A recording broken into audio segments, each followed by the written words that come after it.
All right, and we're back. Welcome back to Respawn Point. I'm Michael. And I'm Zach. How's your week been? The week has been busy. Yeah? How's your Yes. whatever The that was? combobulator. Yes. So it has just been a busy week. We're starting to really notice jobs are coming in more. Mhm. Opticals are busy. It's the week after Yeah.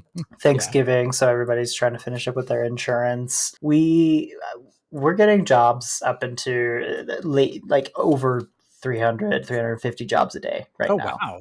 That's more than you've said before. That was like your limit.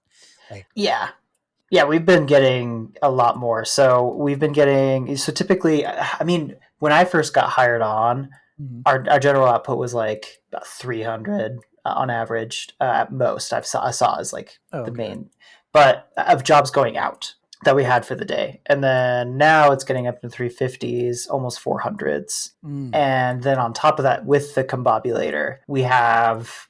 I mean, it's hard to say. It gets up on average after working it through. I mean, I see at 130, 140 jobs, we get it down to 20 or 30 jobs. That have been processed, and then it gets back up to 130, 140. So I would honestly say also 300 jobs just going into the combobulator to get processed, and then we have another 300 jobs that are going out for the day that are finished and done. Oh wow. So That's a 350 jobs. I guess I should clarify. So lot. because we have jobs that are coming in with the combobulator to get processed and be done, and then we have 300, 350 jobs getting Yeah. out that are finished, done jobs. And with the amount of edgers we have, I believe we have 5 or 6. We're trying to get another edger. We're trying to be able to show that we can approve the money to get the edger, basically. I won't go too Okay. far into it. There's a whole lot of specifics. And I mean, Yeah. Just busy week. busy week. And I've been coming home every day just pretty drained, honestly. I come home and I've just plopped into my bed, just done. Yeah. No, I totally get that. It's been very, very busy as well.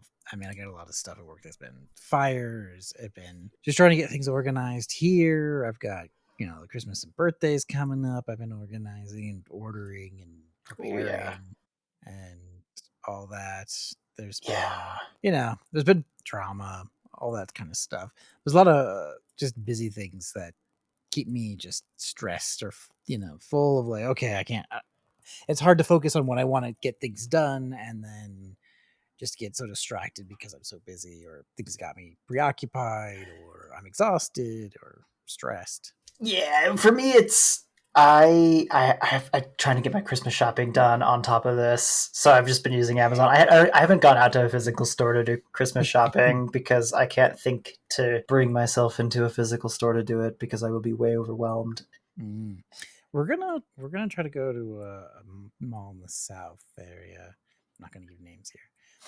We're gonna go to a fancier mall that we haven't been to in a long time. Just I think it's been years since we've been there. You could even maybe join us on a weekend or something. I And would be 100% down. We yeah, could we could battle it together.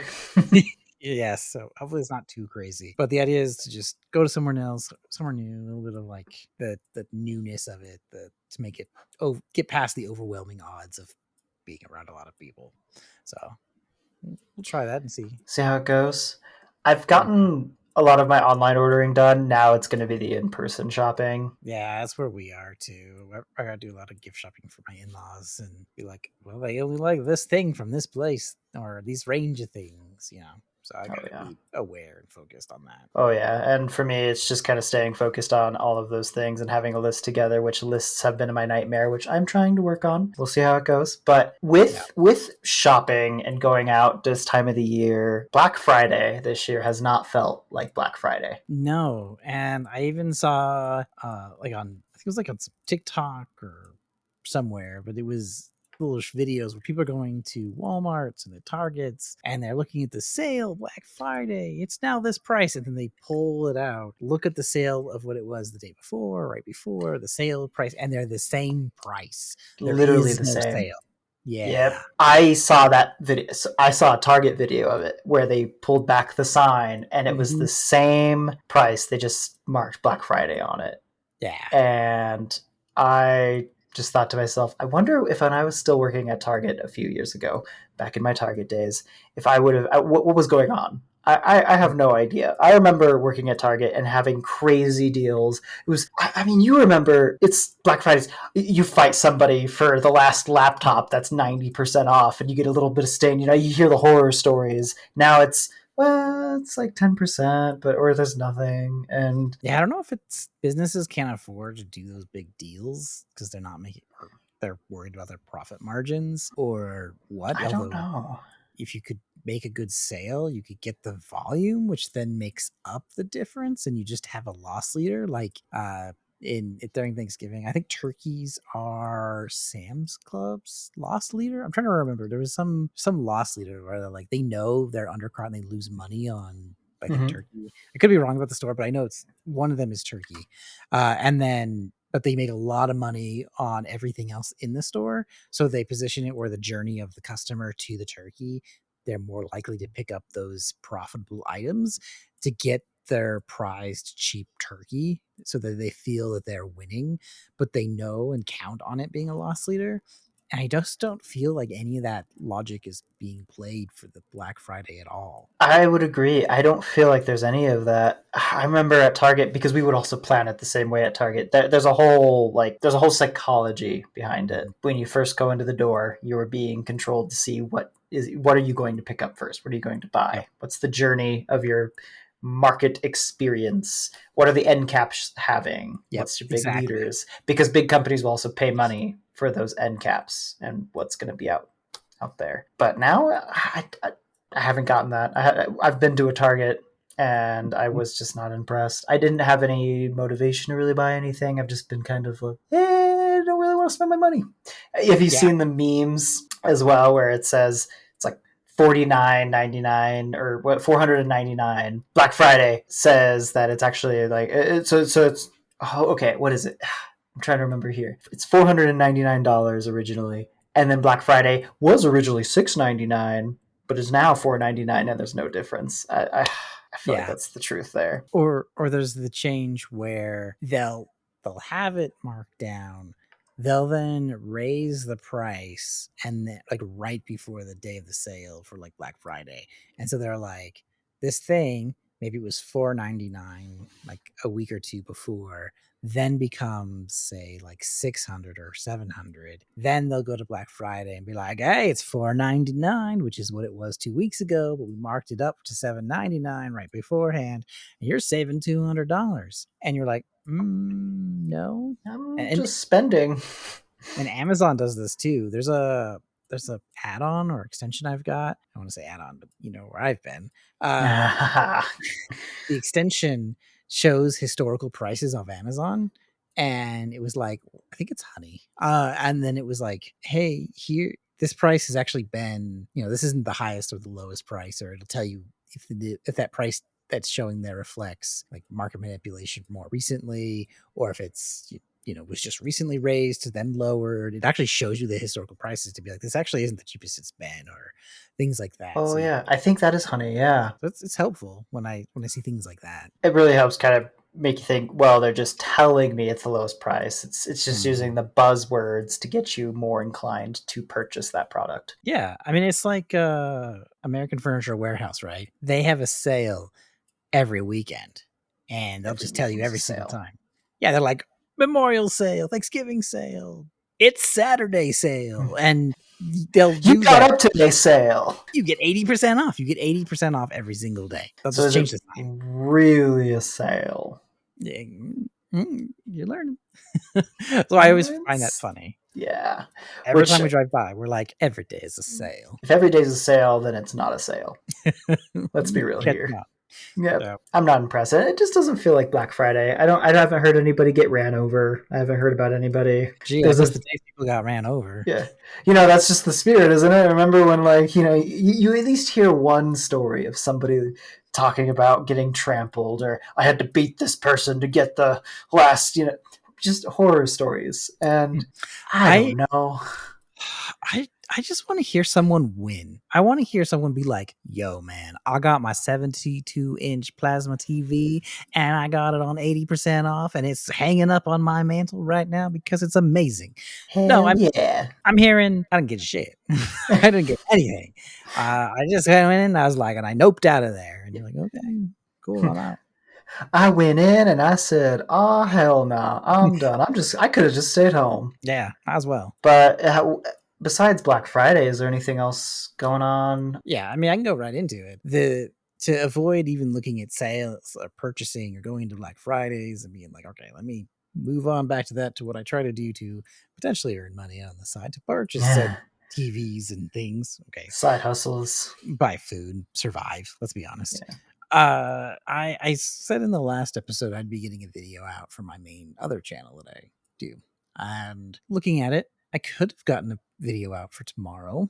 It would have been just fine. However, I'm not in the business of just fine. I don't make a lot of videos all the time on my main channel. I get a lot of comparisons between me and Vsauce. Well, that's a very gracious comparison. He's still way better than I am. And granted, he does do one video a year, and that gets millions of views every time. But it made me think. You just need to get to the point where you can do one video and get 1 million views. I feel like that's a good goal, right? Well, I want to do more than just one video a year. Yes. I'm really passionate about it. In fact, when I think about it, I think why we talked about it before. Why do I even bother doing these things? Is if it helps one person, then I made it, and I truly believe if I make someone go, I get it, this totally makes sense, then I'm like, awesome. I feel really good. The same feeling of having the light bulb when you see a video that connects to you. You want to be able to give that to somebody else. Yeah, exactly. But so I was playing with some recordings and I was putting together the content and I was like, something's missing. And what I realized was it's just not interesting enough. And I wanted to kind of disrupt the education sector of YouTube a bit, where I want to be inspired by Mr. Beast and Vsauce and Jacksepticeye and a few others. Markiplier, I think.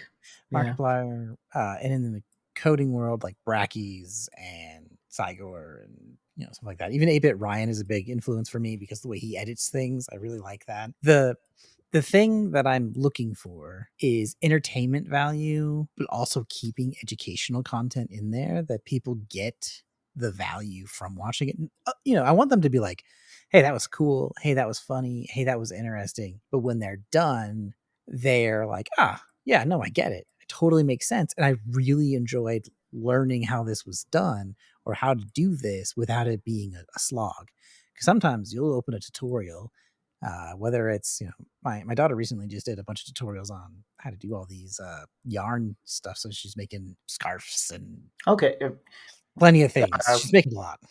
Like crocheting type stuff, or more of just what is it? Knitting. Knitting is the She's word, got right? yarn and a loom. So I don't know. Whatever that is. Yarn stuff. Similar to the stuff that actually my wife does. She makes blankets. Yeah, So. likely. And thinking about it, I was like, well, game development is cool. Like games are cool. They're interesting. They should be cool. Yeah, they should be. And learning how to do it shouldn't feel like you're taking a college course. Yes, there's going to be coding and people are going to sit down and watch you type. Okay.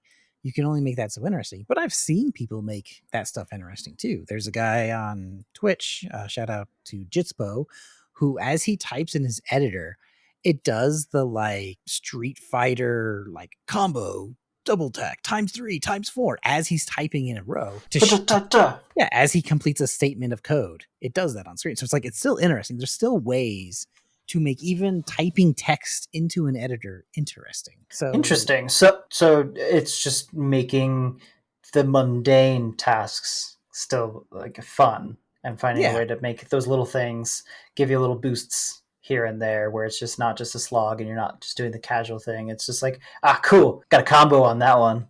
That line of code had kind of a cool. Yeah, and who best to look at? Look at Mr. Beast, who gets millions of views on his videos. Right now, I don't have the money that he does. I don't have a lot of the things he does. I don't have this editing team, but you can be inspired by a group and kind of see what's working and what isn't working, and also look for trends when you're looking at the major players on YouTube and do, starting with, well, you need them to, before they even get to see if your video is cool or not, you've got to get them to want to click on your video in the first place, which is the thumbnail and your title. Yeah, what gets you the most attention when you're just scrolling down on the internet? You're just, what's going to catch your eye? What's going to give you the most clickable? Yeah. And it used to be, the exaggerated face meme stuff next to pointing, double pointing to something like, oh my God, whoa, I just made a game in a week. Whatever. But there's an interesting new trend that I've discovered, and I haven't heard anyone talking about it at all. No one. Maybe I'm just not looking at enough people. Like I know channel makers. I know there was the Income School group. There was, what's that other one? Create Media. There are so many other YouTube learning places, and I tried to get people in. And there's also like plenty of videos that I've watched about like getting into YouTube and where you can learn. And a lot of people, back when I was first starting and like getting into this space, and I reviewed some of their later videos, some of the stuff around like thumbnails. There's a guy, Creator Booth and Film Booth. He's really awesome. Creator Booth and Film Booth. Yeah, he's very good at what he does. He helps, he basically like, let's make your stuff interesting. Let's talk about techniques. He's actually really good. I actually really recommend him. I'll have to check him out because that sounds really cool. If you want to link that actually in the Discord, I would definitely recommend. Yeah, I will.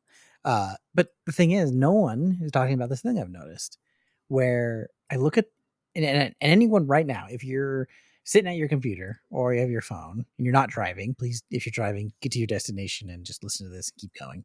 No, drive with reckless abandonment, and I'm kidding. It's a joke. Please keep your eyes on the road. Please. If you look at your feed, you will notice that there is less text. In fact, 3/4 of all of my thumbnails do not have text on them. They rarely even have a face on them. It'll either be the subject matter directly, or if there is a face, it's usually the same simple face. It's not too exaggerated where they're pointing at something. Although I do have a bone to pick with Mr. Beast. We know Isn't most of it? Yeah. We know you're using AI. Please stop. It's obvious. Just the stop. Uncanny Valley. What is it? Isn't that what it's called? I mean, it creeps me out every time I see one of his thumbnails. Yeah, and he's going back and he's updating all his historical thumbnails too. And it's probably his editor. He probably doesn't have a lot of time to take pictures himself. Maybe just go into a room, take 500 pictures, use that one, crop it out, and use that same face because you're using the same face. Please stop using AI to create a picture of you and then putting that on all your videos, because it is a little unsettling if you it's one, and maybe they're counting on someone just looking at it for a second and be like, Mr. Beast video, that's him, click, and they're not looking at it. But if you were to just look at your feed or just open up his video feed list of all of his videos and you see his face, his same pictures used all the time. Yep. And most of them are now AI, and it is very, very unsettling. It's not inviting. No, it's not. I'm not sure if it's the thumbnail that's made it recently, but I have not been inclined to click on a video as of recent with Mr. Beast. Like not putting anything against him or anything like that, but it's the thumbnail. I think at this point, and maybe I'm totally wrong with this and everyone's gonna like blast me, I don't think people are clicking his videos because of his thumbnail. You think it's a thumbnail? I don't think it's a thumbnail at all. I think people know it's Mr. Beast and they're like, ooh, I'm gonna like this video because he has a track record of giving great videos. Yeah. So the thumbnail doesn't matter as much there because people will know he gives content at that point. Yeah. I mean, he already has over 100 million subscribers. 200 million. Yeah, he's over 200 million subscribers. So if you have your, let me look this up real quick. Okay, he has 215 million subscribers as of today. 215 mil. Wow. Yeah. His most recent video, which is him going from a $1 job to a $10 million job, which I've got a bone to pick about that episode, but I'll break down videos maybe some other day. Mm-hmm. Got 82 million. He got 82 million views. Now that's still way more than less than half of his subscribers are watching. The subscriber to viewer rate is right. So, and you think, okay, there's a good portion of this is probably also people that are not part of his subscribers. So his full subscriber count isn't even really watching this, which it'll be a rare day that anyone like that you get a full subscriber count looking. But when you start Oh, out in YouTube, you want your subscribers to look at it, which then helps YouTube promote it and as it expands. There's a whole really good discussion out there about how YouTube actually generates it, where YouTube gets it out to your subscribers. If your subscribers enjoy it, it gets part of expanded prompting of, oh, if these people, what are these guys' interests? So I'm going to show it to other people that have a similar interest that this subscriber watched. And if people start to click it, there's a whole path that it flows, and it gets promoted to a point where people stop clicking. And once this promotion stops, it just stops going. So the algorithm is just a tree of interest. If you don't have interest, you know. So really, it's based on do people like what you're doing? If so, yes, you'll get big. so if you can give traction, is what you're saying. So then Yeah. it gives you click on that video. Okay, well now because you clicked on this, we suggest Yeah, X. and if you're a subscriber of said person, we're going to rank you just a little bit higher so that it starts promoting outward. Now, if most of my subscribers don't watch my video, it has no incentive to promote it outside of my subscriber base. It will a little bit, but not much. So Okay. that's why you do not have your mom subscribe to your channel who never watches your videos, because that'll count against you. Yeah, I actually have heard between that with, hey, I'll just subscribe to give you a number. I'm like, well, you're not giving me you're actually negatively affecting me right now Yep. because you're not giving me the actual viewership. Have you watched my video? Because Exactly. with I would compare it also to PewDiePie with his amount of subscribers, his whole viewer base isn't watching him. But at the same time, like when he first started out, I guess I would say it came down to what was the watch rate. Right, were they watching halfway through and then being done? Are you skipping them out? I remember him talking about this, and he was talking about with his viewer count that most of his subscribers that he got doesn't watch his videos, and actually that does negatively affect him. I remember him talking about that actually. Yeah, I think people watch Mr. Beast videos because they like Mr. Beast. Yeah. I don't think his thumbnails are helping him right now. I think they're actually not helping. So put it there. I'm like, this is just an experiment. And YouTube is every time you do this, it's an experiment. But Jacksepticeye, 8-Bit Ryan, plenty of other YouTubers out there, Markiplier. Markiplier just YOLOs it. He is an anomaly. A lot of sometimes if you're big, people are like, we like you, so we're gonna watch you. You also go to that mid range where you get to like the 10,000 subscribers or the 100,000, or you're gonna go lower and see, well, what's working for them. So making sure you're knowing where your class is, but being inspired by the big ones of like their techniques and stuff. And so that's where I am. Where I'm not mega. I'm being inspired by these bigger ones of like what things draws people in it. So what I'm doing now is saying, okay, quick shots, fancy text, zoom outs, basic 16 shots in 30 seconds is the way Mr. Beast rolls. Yeah. High excitement, and then exposed long time to show dramatic effect. There's like a story. There's always should be a story with it. Hillier Smith. There we go. That's the guy I was thinking of. He Fancy editor guy. He did a whole thing on. He broke down one of the videos too, and I started breaking down videos, and I went beyond Mr. Beast and I started kind of like looking for trends.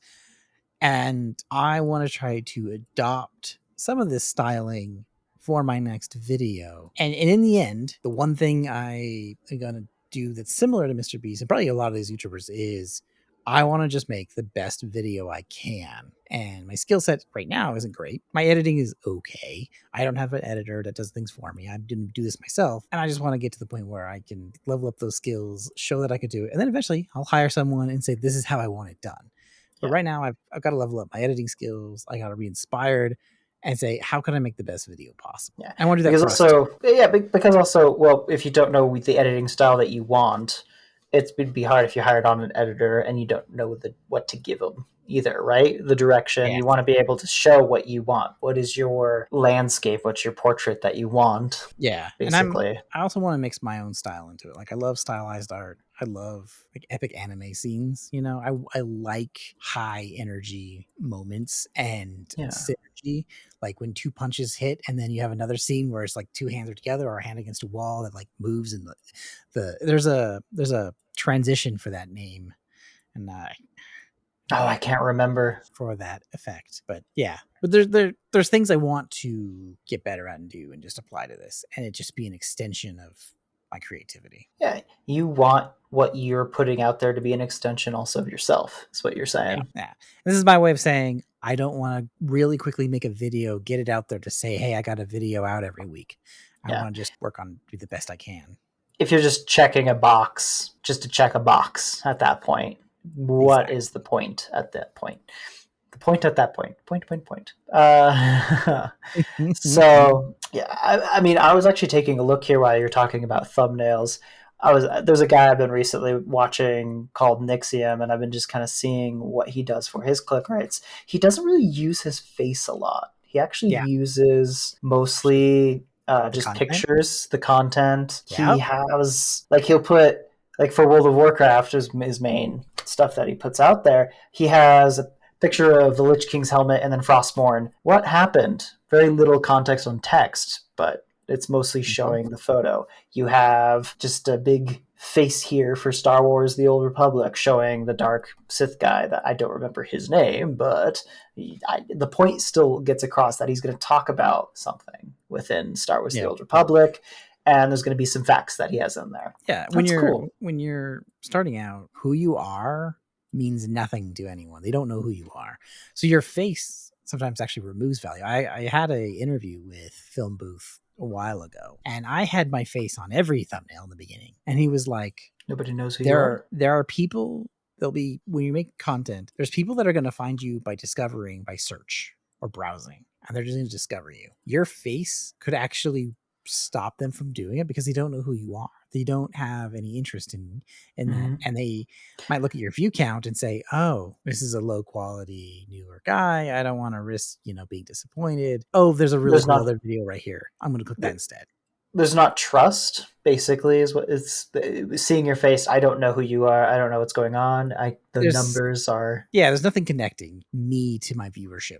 Now, my subscribers that have subscribed and they watch every single one of my videos, they know who I am, they know what I look like. They are more likely to click that video. So but they know.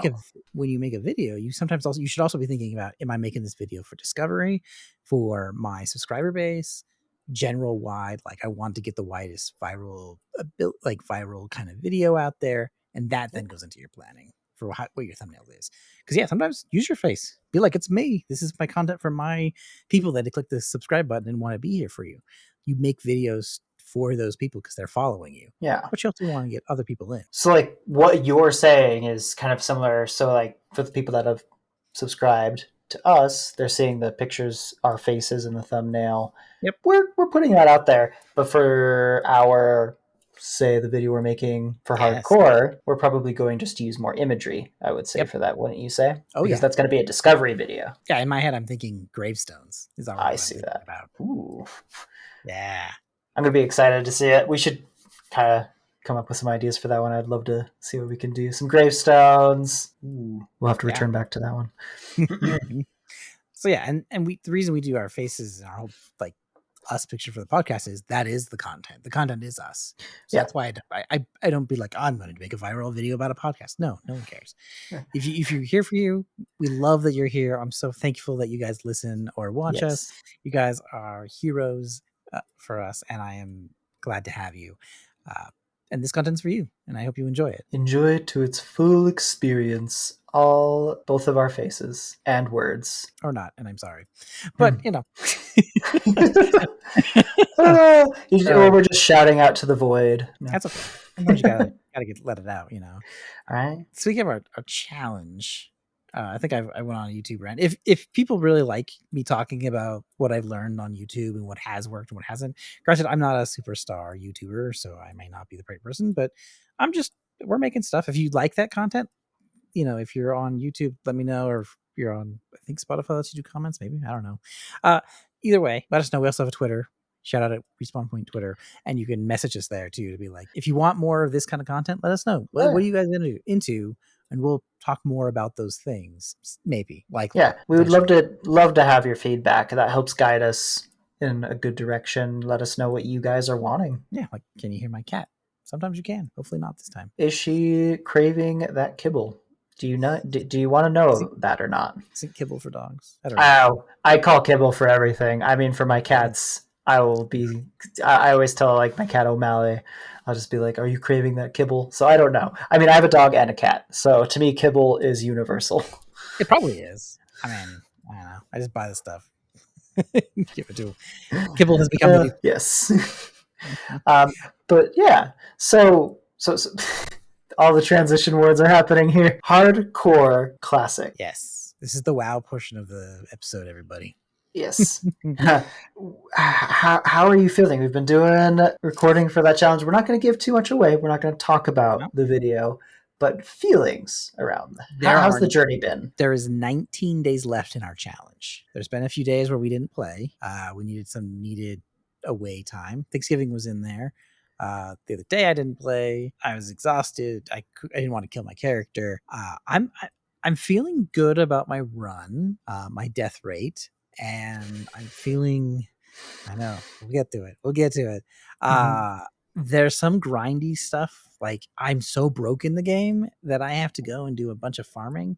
That it's like I know that content is going to be like a second for the entire people that are going to be watching the video to be like, and here I'm farming for like 6 hours, but you guys get to see 10 seconds of me really fast farming a bunch of like linen cloth to make tailoring go up so I can sell and whatever, like to get the skills up. And Yeah, that start is or almost yeah. it makes you think about those videos where people talk about they're doing a tutorial and they just speed through everything, how long it took them to do it, and the process with that. Just thinking about, because you're on the long way, you're doing all that grinding, and then Yeah. just for a second or two of showing that on video. Yeah. I mean, there's probably things I keep reading stuff like don't need to do the crafting and I could just sell everything I get. But I think in the long run, it'll help. Like I have no storage space, so I'm doing tailoring. So then I'll get bags. Then, For you, the process is working. I mean, I think it's going to pay off in the future, because in classic World of Warcraft, if you're broke, you're not going to go anywhere. I mean, if you need to get a mount at 40, you don't have the money for it. Yeah. That sucks for you. You're going to be walking everywhere. And you're going to be the only level 40 character walking around everybody. You don't want to Yeah. be that guy. Yeah. So Come on. so overall, I'm feeling good about the challenge. But we'll see. I've also been playing it safe. I mean, there was a few times where I did not play it safe, and it was really, really scary recently. I was on that call with you, and you were, oof, that was the most reckless. I mean, I'm one to talk, but Yeah. when it comes towards you're playing it safe. I think you are definitely having a better run. I won't spoil too much there, but I do think you're having a pretty good run. I'm very impressed with how you've been handling the challenge. Totally no pressure on my end. Nah, you're like killing it. You've got to be like way ahead of me by now. I'm the noob Oh, at WoW, you know? yeah, we were talking that I would have all the time to be able to do this. Well, not all the time, but you'd be seeing me thinking that you'd be keeping up with me. Let me tell you what, the starting zones, I know I'm like the back of my hand by now. I know the starting zones pretty well. For no apparent reason. I don't want to go back to any of the starting zones. I can't. So many boars. So many gnolls. So many. Oh my gosh. So to give context, I mean, as you could probably gather, my run, I'm not feeling confident right now. But I think I will have this. It's 19 days. Like, we're still doing good. I'm just telling myself the second half is going to be better. I feel really confident with who I got right now. I'm almost back where I was. I'm feeling pretty good. I'm not going to, of course, spoil anything. You guys will get to figure it out and see all of my misery on camera. So that'll be a fun experience for you guys to enjoy. I'm happy. I'm actually really excited to see what you guys think about my experience, and get to see my misery play out. We plan on making a bunch of shorts as well because this is so much content. There is so Oh, much so content much. that you're gonna have to. There'll be moments that I think will get some good traction that will sound like little babies, but you guys will laugh at our expense and it'll be funny. Yes, I'm really excited to have the moments where you're just kind of, really, like, were you thinking that? Oh my gosh, like, there's gonna be a lot of good things to talk about, and just, why did you make that decision? Oh, well, you could have done this, and maybe it just gets everything engaged a little bit more. We could talk about it more when it comes out. I'm really excited. Yeah. Did you know? And I probably won't post. I won't have this in the episode, but there are there are different kinds of people that play WoW hardcore. There are people that are maniacal and they'll join groups to kill each other, to have that other person die. Yes, There are the trolls. also, yes, the trolls. And they're like, yeah, I'll join a group, and then I'll run and tag everything and get everybody killed and then ha ha ha. bubble and run away or whatever. Oh yeah. Then there are the people that get a sense of pride when they save someone who's about to die. I am the latter end. I enjoy I saved helping. someone today. I was farming linen cloth, and this lower level guy got like 3 kobold dudes on him, and he was gonna die. And I saved him, and it felt really good. Nice. I was annoyed because he was like killing all of the groups, so I was also like, I could let him die, and I'd have this farm all to myself, and I'd get all the linen cloth I want. But how would you feel after that? I feel bad because I already feel responsible for some events that have occurred so far between us. You know, it's not your fault. He's gonna keep saying that. It's not your fault. When I watch the footage, I'm gonna know for sure when I go through it all. I'm actually expecting you to look at the footage and say, "Really, Zach? What were you thinking?" And I'm honestly hoping for the audience too. I'm excited because when you guys see it, you are gonna have some facepalm moments, and I'm excited to see that. I will be sitting there in the background in agreement, going, "Yeah, Zach was dumb in that point." Yeah. When I post the premiere, we'll have to do it where we can both watch the premiere and watch the episode live. Like when it goes, instead of it being our standard 8 a.m. podcast, we'll do it like at a time we can post it, be in chat, and watch everybody's reaction, even if it's just us two at first. But Absolutely, that'll be. I'd be really excited to give that a shot. Actually, that sounds a little watch party. Yep, we'll do a little watch party. I'm good with that. But yeah. I feel like also, if you like WoW, let us know. If you're sick of us talking about WoW, get used to it. We're gonna keep talking about WoW until this challenge is over. This is right now. WoW is preoccupied most of our lives at the moment. Ask my wife, not to be that guy, but ask my wife. It's taken my attention quite a bit. Which brings me to talking about my sprint. I did not work on Hey Detective at all because I actually did a lot of time editing this podcast. Last podcast episode was pretty tough. We had some mic issues. I hope no one really realized it. I did a lot of work. It was faster for me to edit because it was shorter, but it was more effort. So it took me longer overall time, I think. Yeah, some audio issues. Yeah, but we'll get better. That's the whole point. Yeah. And then I got stuck on making my videos better. And I'm going to try to not be a perfectionist, but I'm still going to try to make the best video possible. And I already told myself I'm doing that stacked ranking where I do everything for respawn point first. I also want to make sure I get at least an hour each day in for the WoW hardcore challenge so that I don't skip it, even if it is just farming and he can, level back up. But honestly, it's so I can get money and I can go faster later.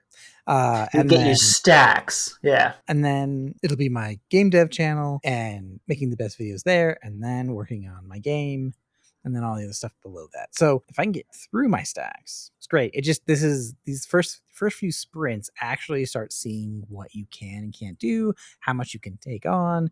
In Agile, you generally say like after 6 sprints, you kind of start figuring out what your capacity and your flow is. This is like, I don't know, third sprint, maybe? Actually, no, it's my second sprint doing Pomodoros. Actually, where I changed the estimate. This is just the second sprint that I did Pomodoros. So I still technically have 4 more sprints to get that normalization before I really know. And I already see where I took on too much because I didn't realize how much things were taking on. So until I get the average of like how much time I can spend, I can do 5 Pomodoros a night technically, but Thursday nights we're doing this. Other nights I'm doing, got to make sure to get the stuff in for the challenge. I still have work. I still have life outside of this, so I got to make sure all those things are getting handled. Holidays, weekends, birthdays. How does he balance it all? I don't. That's my secret. I'm never keeping it balanced. I drink a lot of coffee and a lot of energy drinks. Hey, man, ditto over here. I don't know how I'm doing everything at the moment. Let me tell you what. I don't even have kids yet, so I really can't be saying much, I feel like, to be honest with you. I feel like when I complain with somebody that has kids, I'm just saying, I feel like I can't talk. I'm tempted to give you one of my laptops so you can edit on it. Honestly, you should, or, like, just so I can help in some way, because I feel guilty that I can't help. We'll get you there. So yeah, my sprint is okay. I got these episodes out, so at the very least, I'm feeling good about being consistent on respawn point. Every moment that I'm editing I'm actually getting better at editing in general. I'm trying to learn some stuff, and yeah, Casey Ferris is another good one out there. If you're getting DaVinci, I use DaVinci because it's free. It's awesome. And it helps me get better at stuff. So that it'll lead into better stuff when I'm working on my videos, makes me faster, and helps me be consistent. Where I can just edit this and get it out. I know it's not going to be the best video in the world. It's a podcast. But it's fine. I actually really like what I do, and it is what it is. And the game will get done. My videos will get out. Our challenge will get out, and this podcast will still be posted every single week because that is the commitment. That is the commitment that's made. We try our best to make sure it's good. And I mean, you do your best to make sure that what you're producing is good too. And I mean, as long as you're not getting too in your head and delaying things because you want it to be the most perfect video in the world and then disappointing yourself when you release it thinking that it's still not good enough, I get it. Yeah, there's the project isn't done until you quit, like until you say you're done. Yeah. And you got to know how many edits you want to do, how many cuts you want to do until you're done. I have a limit where I look at this and I'm like, okay, when I do a podcast, I should be aiming around 12 pomodoros. That's the current estimate for editing on this, which means I should be able to hit that around my videos. So I could try to have a normalization around that. I actually will have to double it because I'm trying to go for perfection there, but like then that becomes an upper limit where it's like, ooh, if I'm spending more than say 24 pomodoros on my own video, maybe it's time to call that one done. Like that way I can kind of check myself instead of being stuck in an endless loop. So you should have gauging yourself. Yeah. Yeah, you have little checkpoints, have little places that helps you kind of say, wait, I've already spent however long on this. Like, yeah, you're saying I've already spent over 24 pomodoros, and you just keep getting into that loop, and you're like, what's 26, 27? Let's get to the 30s. Okay, maybe I need to stop. Right, because at some point, just like you're skilling up in a video game, you can keep working on the same thing over and over again, but that skill has now become grayed out, and you're not gaining any new experience. Yeah. And it kind of reminds me of actually Dark Souls, I have to say, because after a certain point of putting points into your like strength, there's a soft cap, and you start not getting any returns on leveling that skill up. So that would be a good comparison there. Yeah, I'd say and if you don't get it out, you don't post it for anyone to see, you're not going to get any feedback. And getting the feedback helps you say, hey, my audio was a little quieter there. Because when I listen to it in my editing software, it sounds really loud. And then I'll post it on YouTube, and I'm like, wow, this is quieter than I expected. And you think to yourself, oh, no. And then it's just something you get to learn. Yeah. And you didn't know until you posted it. Exactly. Or someone comments it. Or, hey, they hear a cat in the background. Or they hear something. Or they're like, ooh, that audio isn't great. Or, ooh, that transition isn't great. Or I look at my analytics and I find out when people exit the edit video and say, ooh, this is my drop-off point. And find out what I did. If I don't post it, I don't learn. And then you don't get better. And then you should get inspired and try again, experiment. That's all it is. Yeah. I feel like there's a saying around that somewhere where until you post it, you can make up the most perfect idea in your head, but you won't actually know the flaws of it until you put it out. Sometimes, you can look at it at every angle that until you get it out there and see somebody else's perspective to be able to help you learn from there. Yeah. I feel like there's something there, but yeah, if you find it, say it. Let me know. I'll figure it out and I'll let you know. It's going to be like 3 a.m, and I'll figure it out and I'll just text you. Oh, I knew it. Go make a short for it. Post it on the channel. I will. If it's no matter what, I'll figure it out. I'll get a short, put it out there. We'll see. And I'll get it. And just so everyone else knows, Zach still does a ton of stuff. He helps out a ton. We beat the shit out of each other last time we were together. Oh yeah, you almost broke my glasses. And he's going to help make shorts and stuff on the channel. Hopefully he can get his stuff working for that. So yes, I'm really excited. I really want to start putting more of also what I feel out there. I don't want it to always, I do what I can. And I'm excited to get more involved and learn more from this too. I feel like this is kind of an experience for you and I in that retrospective. We're both doing things that are either new to us or we're just kind of going on this journey together, I would say. Yeah. And you need to have that feedback loop and experience of going and editing and going through that loop and then realize when you need to say, okay, that's enough. Exactly. Well, I think that's a good place to end it. Yeah.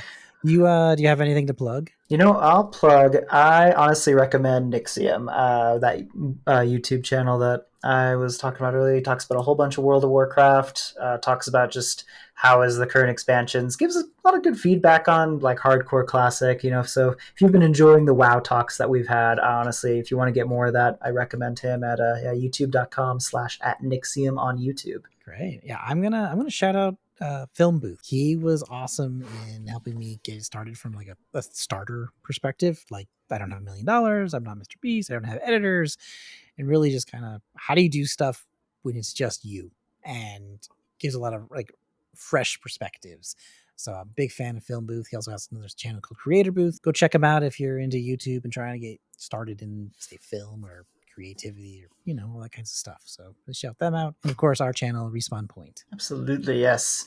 What is it? YouTube.com/at Respawn Point. Yep, Give it a look. And that's Respawn with a 3 for the E. Yes. Until next time. Bye.